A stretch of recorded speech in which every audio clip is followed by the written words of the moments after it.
তাই তো যাই হোক বন্ধুরা, কদিন থেকে গরমের কি অস্বস্তি কাটছে। তো এই মাত্র ওই দেখো বৃষ্টি হচ্ছে, একটু স্বস্তি পেলাম।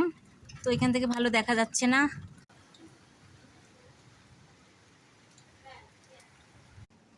এই নামমাত্র বৃষ্টিতেও যেন অনেকটা শান্তি পেলাম।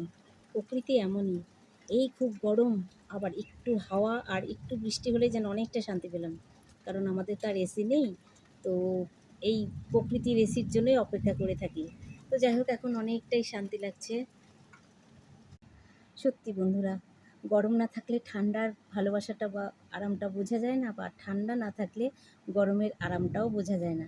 তাই সারাদিন এই যে গরম ছটফট করছি, কিন্তু তা সত্ত্বেও দেখো মানে ঠিকঠাকই আছি। একটু কষ্ট হয় ঠিকই, তার অবশেষে যখন ঝড় বৃষ্টি হয়, তখন যে মৃদুমন্দ হাওয়াটা হয় বা ছিটেফোঁটাও যদি বৃষ্টি হয়, কতটা মজা লাগে।